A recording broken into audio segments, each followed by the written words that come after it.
Robert Griffin III, Heisman Trophy winning quarterback, ESPN, NFL veteran, and a great friend of the show, has a camp coming up this weekend. A great time to have him on and discuss many things. But RG3, your thoughts? I know you weren't around when Willie Mays was playing, but I know your father probably talked about him quite a bit. Your thoughts about the legacy of Willie Mays? Hey guys, appreciate y'all having me on the show. And when you talk about Willie Mays, this is the impact that I believe he had. You guys have already been talking about how he's arguably the best baseball player of all time. Home runs, hits, batting average, all-star appearances, World Series wins, like all of those things add to that impact. But the catch that he had over the shoulder that everyone references to this day. Tell me if I'm wrong, but I'm pretty sure that bad boy happened in 1954? Yep. That catch happened in 1954, and for everyone who's listening, I wasn't born until 1990, okay? And my dad took the time to sit me down and make me watch that catch. That tells you how much of an impact this guy had, that over 30, 40 years later, people are still talking about something that he did on the baseball diamond. So to me, when you think of Willie Mays, there's no way to separate him and baseball, the impact that he had. You saw how many people poured out their adoration for him, their appreciation for him, and celebrated him after he died at 93 years old the other day. To me, he's a guy that will never, ever be forgotten. And I will always remember that catch, even though I wasn't born or alive when it happened. Well, the one thing about him, and I was on a show today up in Tulsa, in Oklahoma City, that they said that you never heard one thing about, not one negative thing about Willie Mays, kind of like the way you hear about Earl Campbell, who was the Heisman Trophy winner running back at Texas, that he was the way he handled himself with grace. And that was another thing about him, which is always a great legacy for any human being. No, it's very rare in today's world, right, with social media and Twitter, X, Instagram, whatever it may be, that you don't hear negative things about anybody. So for a guy like Willie Mays, I'm happy for him, happy for his family, his friends, his loved ones, that in his passing you hear not just all the great things, but it just reaffirms what you just said. A lot of people love this guy, the Say Hey Kid, and you listen to the actual story behind that and how, sometimes he would forget, people's names, but he always made it a point to talk to them. And it's not like people walked around calling him that. Right. But it stuck with him throughout his entire career, after he was done, and all the way until he passed away at 93, and it will continue with him through the annals of history. So, I just feel like we've got to get back to celebrating people and not just tearing them down. And Willie Mays' death and what you're talking about kind of exemplifies that. We can't allow the world today to start making us have these negative thoughts towards everybody. Appreciate people for who they are, appreciate their greatness, and don't be afraid to praise them. You are about to host another camp, coming back home to Waco. I know, obviously, Copper's Cove, where you played your high school ball, but coming back to Waco, Baylor, to have another camp. What does that mean to you to give back and be able to be a part of the younger lives and maybe give one player or 50 that inspiration of, man, I want to be like RG3. I want to be able to play football like RG3 and be who he is? Listen, I know that's part of the motivation. And even when I put out a tweet today about the camp and I said, hey, man, you want to come get better? You want to be the best, you think you're the best, you want to win a Heisman Trophy, then come to this camp and I'll show you how to get that done. But it's not just me, right? It's Coach Dave Aranda, and it's the staff, and it's the players that are going to show up and show out for these young guys that are going to be the next generation of stars. Many of them might even come to Baylor University and be the stars that help get the football program not just back on track, but staying at the top of the Big 12. So for me, I don't want them to come just to the camp to try to be like myself. I want them to be better than I am. And when I watch some of these guys coming out of high school now, and I go back and I look at my own high school highlight tape, I'm like, man, these guys are way better than I was when I was coming out of high school. But I also see it from a standpoint of because I came out the way that I did and I got so much better while I was at Baylor, and then I was able to go and be Rookie of the Year and be a Pro Bowl quarterback in the NFL, I have lived everything that they want to live short of a Super Bowl championship, right? Sort of having that Super Bowl ring on my finger. I want to be able to give that back to the community, and that community is the community of Waco and the community of Central Texas and just Texas as a whole. If it wasn't for Texas and the way that we look at football and how we not worship the game, but we pay our dues and we dedicate ourselves to it, I would not be where I am today. I wouldn't be who I am today. So I just want to be able to give that back to the rising stars. And a guy like Cade Klubnik, who's now the starting quarterback at Clemson and has been for a year or two, came to this camp a few years back, I believe in 2018. And I was able to connect with him and see, man, this kid is going to be great. I'm very excited for what he's going to do this year there with Dabo Swinney in Clemson. And I want to continue to work with the quarterbacks and the wideouts and the running backs in every single position that shows up, so that when they have that opportunity to make it and not just go to college but go professional, we can say, hey, we aided in helping these people get to where they wanted to be. And that's the end goal. We just want to help people succeed. Robert, what's your relationship like with Dave Aranda? Just how often have you been able to speak with him? And clearly, I'm sure if you wanted to talk football, there's been some brilliant conversations there, because that man knows about as much as anybody. You know the struggles of the past couple of seasons, and this program was riding a high back in 2021, but now he finds himself in a situation where there's a lot of pressure. So just personally, what's the relationship been like, knowing him, and your thoughts on just where he and Baylor find themselves heading into this season with the expectation that they need to win some football games? Yeah, I mean, I can't talk about Coach Dave Aranda without saying, he's a better person than he is a coach, and he's a pretty damn good coach, right? So for me, my approach to this entire situation has always been support. Dave Aranda has been very open to me coming back to the school, coming back to the football program, talking to the team, being able to allow me to use this team to help give back to the community at this camp. So I'm always thankful towards him. And even during the season last year, when things were going awry and I'm getting messages about, hey, man, maybe you should be the coach of the Baylor Bears, I'm like, you know what? I'm standing 10 toes down with Coach Aranda. And all the reasons that I explained are why, but it's also because you have to have people on your staff that can kind of fill the blind spots that maybe you might have, right? They always say that the old cliche is if you're the smartest person in the room, you're in the wrong room. I don't know if there's very many rooms that Dave Aranda walks into that he's not the smartest guy in the room. But could he have a guy that's maybe a little more energy, right, to bring that energy to the team? Could he have a guy that is the disciplinarian, maybe more so than he needs to be? I think every staff has to be built out the right way, and I think he's made the necessary changes to the staff to help this team grow and be better. I don't know if you guys saw the viral clips of them jumping in the pool, right? Yes, I did. Doing the belly flop competition, and the big boy hit the one-legged backflip, right? And I'm like, you just didn't see that very often the past few years. And you're like, Rob, really? You're telling me that them jumping into a pool is going to help them win football games? You damn right it is. Why? Because it shows team camaraderie. It shows that those guys are close together. It shows that they're having fun together. And the best teams are the ones that have fun together. So I'm really excited for this football season. I'm excited for Coach Dave Aranda, because I know if you back that man into a corner, he's going to come out swinging. And I expect the Bears to come out swinging this year. Robert, when you played, won the Heisman in 11, and obviously were a rock star. And I remember that year, and I remember how it all just kind of like blew up with how that season went. And then also eventually being the number 2 pick in the draft and all that went with that, EA Sports, et cetera. What would you have commanded, you think, back in the day had NIL been around when you were in college? Great question.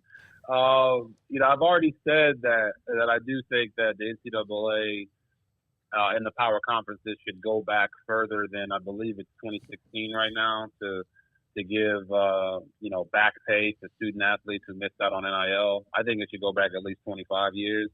So not just back to 2011, but all the way back, 1999, if we can go that far back. You know what I'm saying? Yeah. But when you ask that specific question, I will answer the question.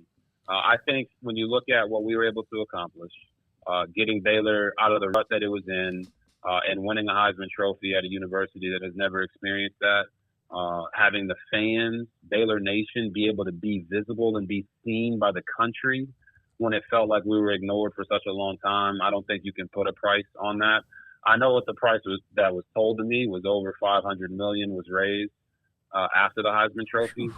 And for me, it's like in that situation, it's not a $1 or $2 or $3 million per year deal that's going to be able to compensate for that. You're talking about being able to bring in hundreds of millions of dollars in NIL because of what you did for a singular city. So one guy that always talks to me and I consider a friend and has been a friend for a long time now is Chip Gaines.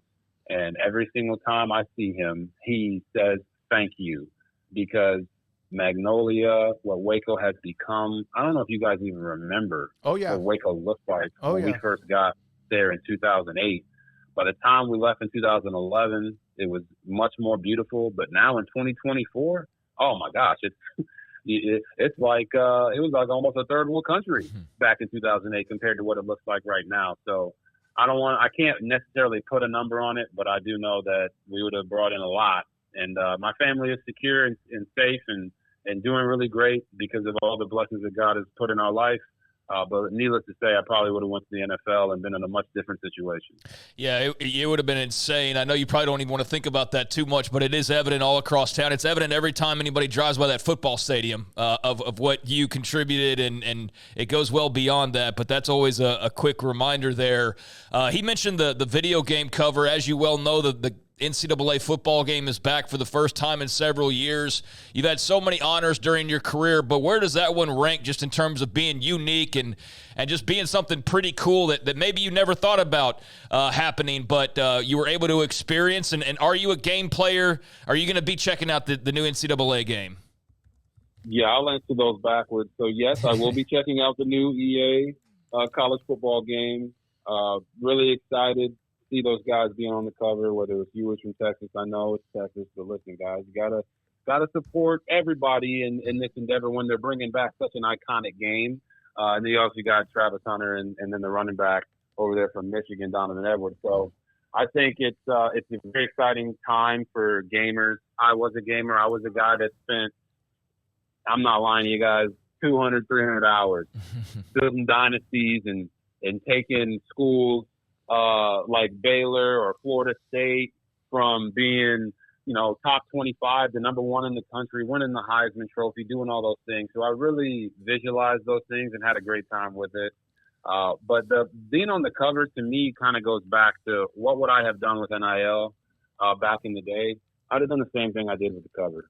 And I was able to bring my teammates out there, was able to experience that with them because a lot of people think that all of these college football players or student athletes are millionaires because they signed one deal.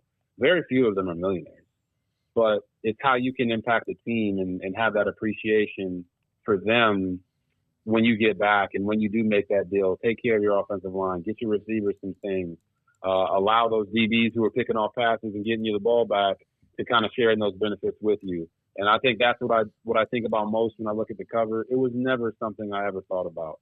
I never looked at the cover of EA Sports at the time, NCAA football, and said, I want to be the cover athlete. It's the same reason I always say we won the Heisman instead of I won the Heisman. It's about the team. The team helped us get there, and that's why when everyone looks at that stadium and says, man, that's the house that you built, I'm like, nah, it's the house that we built.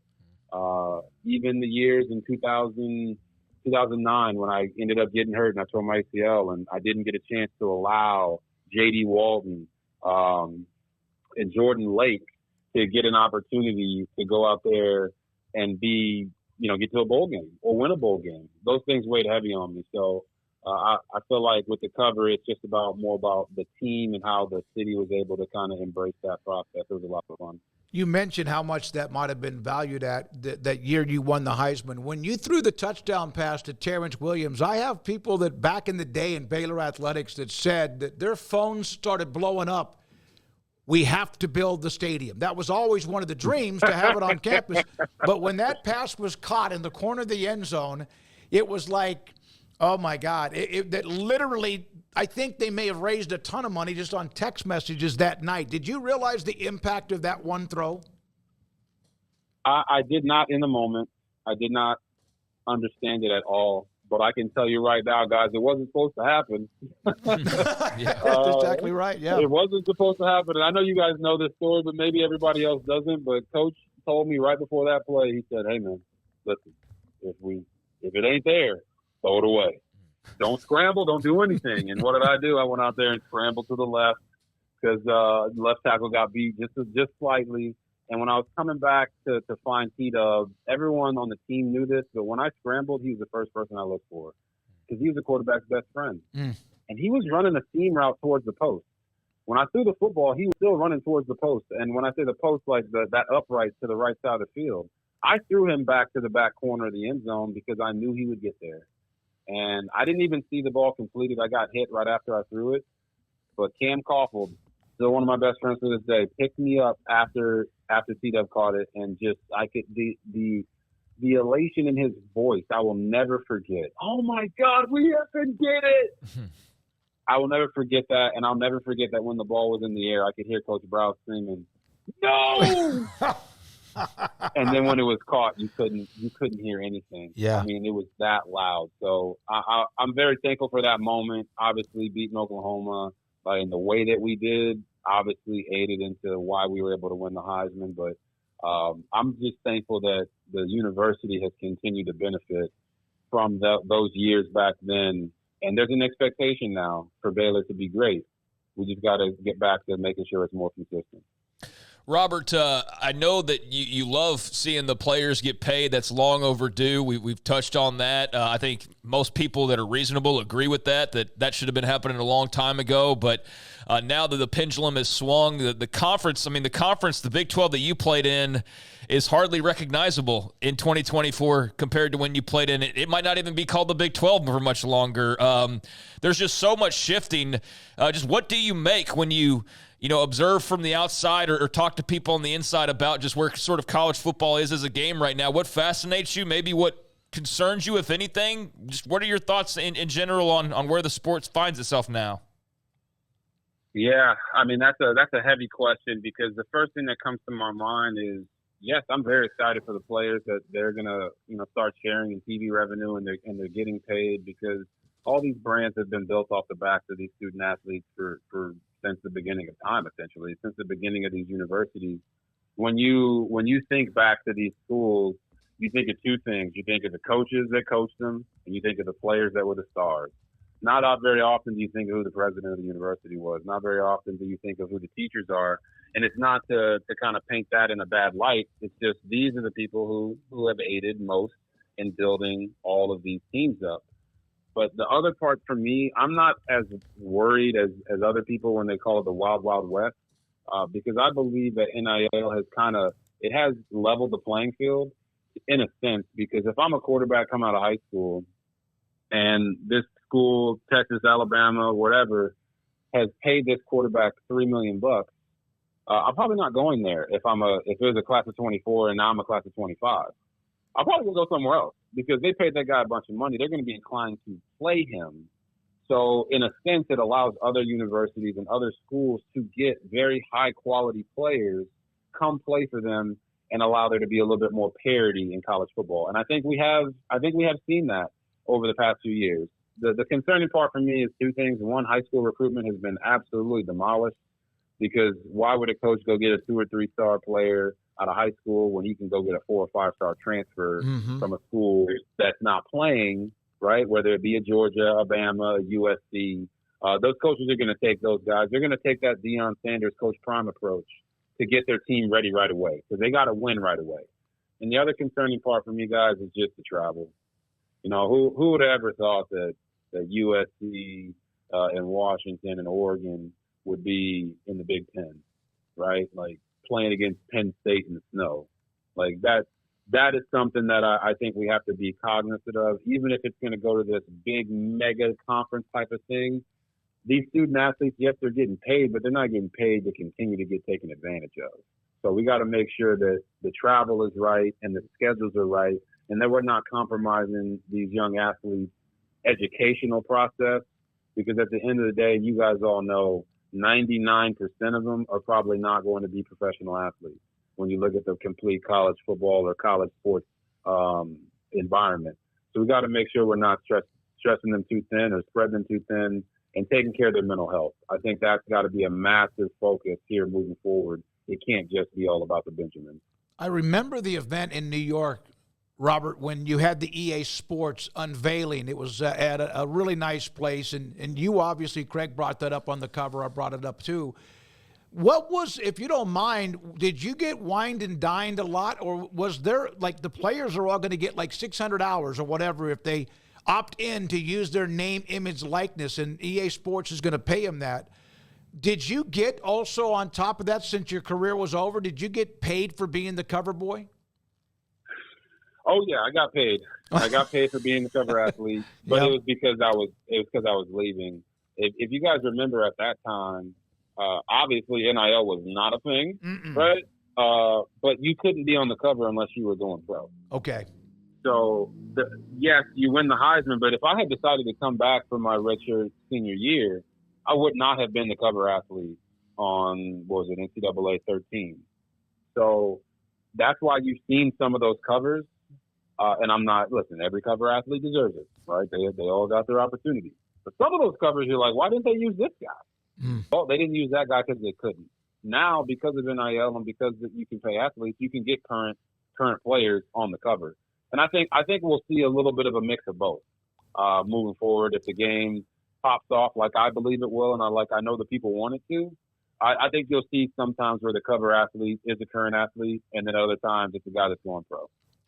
All right, I got a question. I'm not sure how much you were able to watch Baylor. I know you watch them when you can, but you're doing games on Saturdays too, and then prep for all the NFL coverage. But have you seen enough of DeQuan Finn or know enough about him and Sawyer Robertson to give your kind of ideas of what could be expected in 24?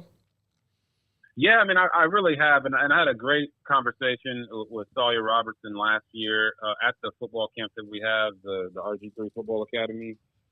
That's going to be on the 22nd this Saturday. I had it last year with him, and I just think for him, it's just about going out and having fun, right? Just playing the game, not worrying about the expectations, not worrying about the pressure to be the guy that he was, coming out of high school. Because I think he does have all the tools and all the skill set. I just think he just got to go play ball. And as far as I know, has Coach decided on who the quarterback is yet? He did not, yeah. Which he did back after the year of 21 when Bohannon and Shapen. He has not done that, at least not yet. And from all indications is I don't think they know. Maybe they do behind the, in a coach's office, but I think that they truly don't know at this particular time. Yeah, and I don't know why he's not making that declaration, but I also don't think that it's really that important. You want, in college football today, in talking to college coaches all across the country, you need two guys, right? So if you got a competition rolling, unless it's just clear and obvious that this guy is a better player, there's no need to announce it, because at some point you're going to need to build the confidence of every quarterback in that room so they know that when they step in there, they're going to be firing on all cylinders. And that's a part of coaching that I don't think a lot of people on the outside understand. Your responsibility isn't just to the one player. It's to the entire team. And if you need two QBs, you've got to find the best way to build them both up. Now, when you talk about DeQuan Finn, I have watched him. And, I mean, he's pretty sweet, guys, not going to lie. Whether it be his ability to play off a play action, he ran a lot of the triple option. And when I say triple option, I don't mean like your zone read type of triple options. I'm talking about the triple option where you have the opportunity to have the RPOs be a big part of the game. And I love that he was able to do that in his career. And I watched his highlight tape, and I've watched him on film for about a couple months now, just in case I get some Baylor games. I like to do this stuff in the off season. The film watching doesn't stop. I just think his ability to make difficult things look easy can kind of pull a little bit of. I'll pull a name out for you guys. Josh Gordon. Remember Josh Gordon? Yes. Yeah. So Josh was a guy that everybody said, oh, he's not running hard. Oh, he's not trying. And it's like, well, he is trying. It's just so much easier for him. It looks like he's not trying hard. And Finn kind of has that element to him at the quarterback position. He can throw it a mile long. He can throw a heat-seeking missile across the middle, like I did to Kevin Reese when it bounced off his head. And I remember that. Kendall Wright caught it for a touchdown, right? So Finn has a lot of that in him. And then when he decides to go, his decisiveness when he's a runner is what makes him that triple threat. He's going to allow Baylor to stay in games if he ends up winning the job just because he can throw it and he can run it. He's not just a run-first quarterback. So that part of it I'm excited about. And I know Coach and them are excited about him and Sawyer going out there and continuing to compete. But I think you're in a good spot when those are your two quarterbacks, and it's going to give them a chance to compete in every single game this year. Yeah, I know you got to go. Jake Spavital, with what he's run at various places. Last year at Cal, more of the style that you ran with the offense that Coach Briles and company had. Your thoughts about going back to more of it? Doesn't mean you can't run the ball between the tackles, which was underrated as heck when Baylor did it, but your thoughts about opening it up a little bit. No, I mean, I'm super excited about that. When I heard about Jake Spavital coming in, the first thing that came to mind was, hey, we're obviously trying to win games here, but if we're going to lose scoring 60, okay? We're going to put points on the board, make the fans in the stands be happy, but it also gives you the best chance to win, especially with the roster that Baylor has right now. And you bring in a quarterback like DeQuan Finn, and Sawyer is used to running that type of system as well because that's what he was so prolific with coming out of high school, right? So to me, it was just like, I love it. You know, when it was Philip Montgomery as the offensive coordinator and we had Coach Briles at the helm, the offense that we ran was exciting. We were trying to win games, but at the same time, we knew that in recruiting, it's going to help you get more players coming to your school when they know they have more opportunities to catch the football, or they have more opportunities as a running back to run through bigger holes and get more of those attempts. Because if you guys remember, last game of my career, there's the Alamo Bowl against Washington. I did not win MVP of that game. No, you didn't. Ganaway won MVP of that game, and it's because he ran for over 200 yards. And when teams play cover two shell like Washington did in that game, we handed the football off. So I just think it gives you more opportunities. You don't have to play NFL football at the college level. Let's spread it out, get the ball in the hands of our playmakers, and let these guys go do what they do. So I'm excited, really, really excited to not only see what Spavital does this season, but I'm excited to see him this weekend too. You are living life right now. You are a part of so many different things that ESPN's doing. All your podcast is great. I like watching it among everything else. How do you manage it? And I promise this is my last question. How do you manage your time? Guys, I try to manage my time by first and foremost making sure that I can be the best husband and the best father possible. So being a girl dad of 4, you know, right now in the summertime, having the chance to have them go swimming, have them jumping all over my back, teaching them different sports, whether it be tennis, basketball, soccer, football, any of those things. I just take pride in that. And they always, being able to do that re-emphasizes to me what I like to always lead with. And you guys know this because you know me, but I like to always lead with fun. So when I'm on ESPN, I'm about having fun, man. I'm not about tearing guys down. I will be constructively critical when I have to, but I always try to lead with fun because sports is fun, life is fun, and people want to see you having a good time. So I don't ever want to have to fake it to make it. It's always fun. My girls keep me young. My wife keeps me young, and that's how I manage the time from that standpoint. I'm never going to go do something that's going to make me a worse father or a worse husband. I'm going to make sure that I'm taking my family with me. They go with me to games all the time. They come with, when I was on Monday Night Countdown, they came with me to Monday Night Countdown because I want my family to be around. And they keep me level-headed, keep me sane, and they're my why. So that's how I manage it all because I know I'm doing it for them to build their future, but I also want to do it for them so we can have some fun together. I know you're busy, and good luck with your camp coming up this weekend at Baylor. Great stuff, Robert. Thank you for being a part of the show during your schedule, even though it's a little bit less now because of the offseason. Like you said, you watch film. You're doing a lot right now. Thanks for your time. Love you, man, and hope to see you very soon. No problem, guys. Love you guys as well, and look forward to coming back on the show pretty soon here. Yes, sir. Robert Griffin III with us on 365 Sports.